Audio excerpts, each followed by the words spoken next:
Yo, what's up guys, welcome back to another video. This is a reaction to the worst places to live in the US. So this could be down to many factors like weather or I guess like economic reasons. There's many different things that could place an area low or sort of high on the worst rated places. Or maybe like some issues to do with poverty, which I guess is to do with like economic reasons, but oh no, sorry, I mean homelessness, not poverty. But again, they're still probably somewhat linked. But we're gonna check this out and see because yeah, I'm just fascinated by his specific opinion because I feel like he judges things probably a lot better than most people. So yeah, I feel like what he says I can value more than just some sort of top 10 list channel that just doesn't actually know what they're talking about. But we're gonna check this out and see, and yeah, let's jump into this reaction.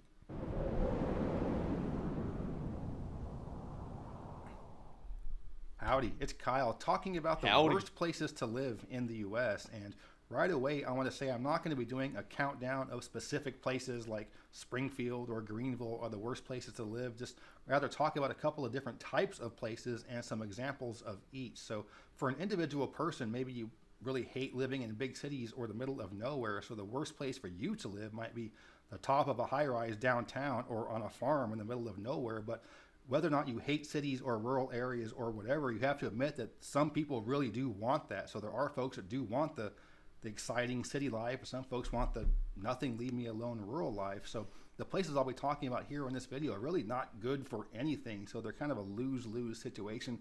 I can't imagine anybody really wants the specific situation that some of these places have I'm going to talk about. So I hate to be so mean, but there are some places that really aren't that great to live. So I'm going to talk about some of the worst places to live in the U.S. by type, not so much specific.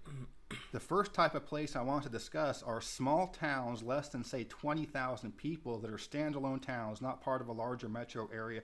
They might even be a county seat, but small towns that are right along an interstate. So if you really enjoy the small town lifestyle, you like leaving alone, the quietness, you like the whole idea of just not being in a big city, well, a small town is what you want. But when you're right along the interstate, you lose a lot of that small town type feel. So I do a ton of road tripping. So whenever I pull off onto a small town to get gas or whatever, there's always an on ramp, a big 4-lane intersection, big stoplights, trucks trying to make a right turn, they can't, they gotta wait.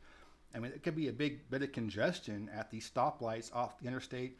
And say you just live in this small town, you want to get yourself some piping hot Arby's. You go to the drive-through and there's like 10 cars lined up there, and like, oh, this is terrible. I'm gonna go get some Wendy's chili. You go there and it's the tour bus of old folks just showed up dropping 50 boomers off to order. So Just calling you get them those kind of boomers. annoyances, those small town things that you don't expect, but because you're right along the interstate, you get a lot of traffic, a lot of noise. So you can live somewhere that's not even right on the interstate, but all the trucks, all the Jake brakes, all the horns honking, just all that kind of stuff really takes away from the serenity of a small town. So think about the poster child example of this is Breezewood, Pennsylvania. This is just the joke. It was in all kinds of photos and memes. I have seen this place before. The fact that this is a small town does seem quite crazy because this does not look like a small town just based off what you see. Also, this is the most American thing. What? I've just clocked it. So there's a Taco Bell, there's a McDonald's, there's a Pizza Hut, then you've got Shell garages, you've got... Is this all just on one road? What the fuck is going on? Quiznos sub. I mean, I guess that's more food. Starbucks. Gifts and souvenirs. Subway. Holy shit. That is crazy. And just this was the place that you looked at. So this is everything that's wrong with American style capitalism is Breezewood. So imagine if you live in Breezewood. It's a small town. So What the fuck? I just saw that. Like, you can look at this, right? This looks like it's like in a big city. Looking at this here, it's now looking like it's in the middle of nowhere. What the fuck? you expect small town stuff, and you're okay with the negative things about small towns. Again, the lack Scenery's of food nice, options. though. There's only the one Scenery's grocery store beautiful. that sells those brands of things you've never heard of. You still have the, just bad health care, just lack of jobs, kind of dead end jobs type things. But a lot of people are okay with that in a small town because, again, to get the leave me alone type setting. But in a place like Breezewood, you're still dealing with a lot of that urban mess, the noise, the pollution. So you can live in the hills above Breezewood, and it's still really loud. You still hear the trucks. You still have all that congestion, occasional car crashes, sirens. Just it's the stuff you expect in a big city or a much larger town. You're putting up with in a place like Breezewood. It isn't just Breezewood. There's a lot of ones like this, and primarily along the major east-west interstates. So you think 10, 20, 40, 70, 80, 90. Those major east-west ones. A lot of small towns, kind of off on their own, that are less than 20,000 people. They really have some bigger city type issues. So, and it isn't just the annoyances, the traffic noise, that kind of stuff, but it's also just with crime stuff. So you think about, a lot of drifters. A lot of people have just fallen on hard times. Just go to your local Greyhound station, flop down $50, get me as far as you can get from this town. I want to get out of here. People, again, on hard times, drifters. You get people that have no money, they're broke, they're stuck in a town, and they have nowhere to go. They have no money, maybe resort to crime, property crime, drugs, break-in. So a lot of these small towns, again, on an interstate have big city type crime, not like murders and big gang shootouts and stuff, but say, for example, there's a drug dealer in Memphis and one in Little Rock. All right, we're going to meet at the Red Roof Inn in Forest City off of I-40. So you get some of that stuff there. You get some of the rich guys in suits that want to get some temporary companionship but don't want to go into the hotels or motels in their town because they might be seen by somebody they know. They'll go to some small town on the interstate, some of those Motel 5 kind of places. So again, these small towns, you expect small town kind of stuff. You get some big city kind of problems in some of these places. A lot of homeless, a lot of drug issues. Again, a lot of drifters end up being the homeless in your town, end up being people that are, facing drug issues, and people like that are often the ones that break into your car and do, property crime type stuff. So again, you want a small town stuff. You don't want Breezewood. You don't want Forest City, Arkansas. You don't want Tucumcari, New Mexico. Pretty gross place. There's a lot of ones like that. And again, it's mainly the east-west interstates because you have a lot of... The interchange is almost as wide as the town. That is that's mad. What the fuck? That. And again... And then you've got another road just going directly through the town as well. It's mainly the east-west interstates because you have a lot of, again, drifters. I keep using that term, but that is a real thing for some of these small towns on the interstate. So, it's a lose-lose. So if you live in these towns, you don't get the small town stuff that's good, but you do get the small town stuff that's bad, and you don't get away from the big city stuff that's bad either. So a lose-lose for small towns right along the interstate. I think some of the worst places to live in the U.S. Okay, Fair. And the second type of place that I think are the worst places to live in the U.S. are small cities that have issues of much bigger cities. So these would be places where the metro area is less than 500,000, maybe only 100, 200,000 people, but the crime rates, the drugs, the violence, the shootings, the gangs are just as bad as bigger cities. And so you can have places like, you think about Flint, Michigan, or Jackson, Mississippi. Those are probably the two I think of first. These are not big cities, but they have the same kind of crime as you're going to get in, say, Chicago or Miami. So if you're going to live... The thing is, they're not big cities, but they're cities that I've heard of. And I sort of hear Jackson, and I just assume it's a big city because it feels like a name that I always hear. But it's probably because of the negative connotations towards it, maybe. That's why I hear about it. Flint, I know a bit more about Flint, especially with, like, its water crisis and stuff. But I guess other things around it as well. But, damn. Somewhere with all kinds of crazy crime shootings all the time. Wouldn't you rather be somewhere like in a big city? So, so the opposite of the small town stuff, when you live in a big city, you expect the fun stuff. You expect the options of things to do. You expect a range of grocery stores, not just the weird one with the strange brands of groceries, but like the fancy ones and the medium ones and those cheap ones that have the off brands.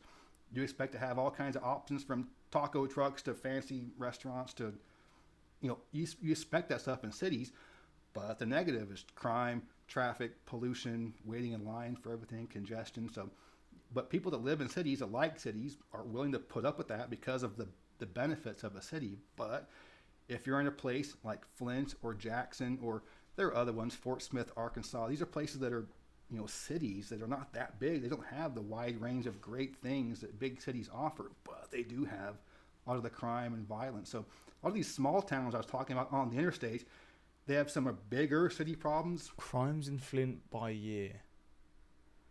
Damn, there's a lot going on in Flint, isn't there? Fucking hell. What the fuck? That is so much crime. Like, again with crime and property crime, but not so much big city shootings and gang stuff. So, um, but these smaller cities, like again, Fort Smith or Shreveport or other ones like that, they have big city issues. So, again, if you live in say St. Louis, I like St. Louis. It's literally the highest crime rate city in the U.S.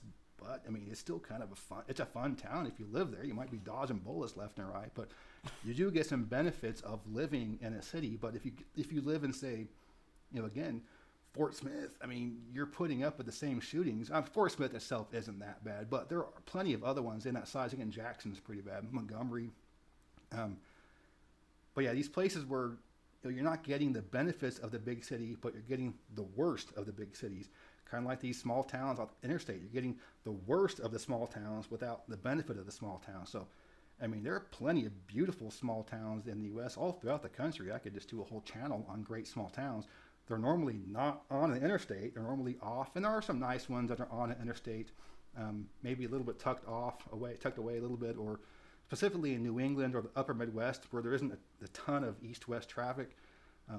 So you have plenty of really nice small towns, even some on the interstate, and you have plenty of nice big cities where there's plenty of stuff to do, and it's not super dangerous. But again, these ones that are the lose-lose, the worst of that place, but not the best of it, is really where you get some of what I believe are the worst places to live in the U.S. So those are some of the main things I wanted to go over about what I feel are some of the worst places to live in the U.S. So I have a question for folks that might live in some of these places. Say you live in Shreveport, Louisiana, really serious crime issue and poverty. Why not St. Louis or Memphis where... Let me see Shreveport, Indiana.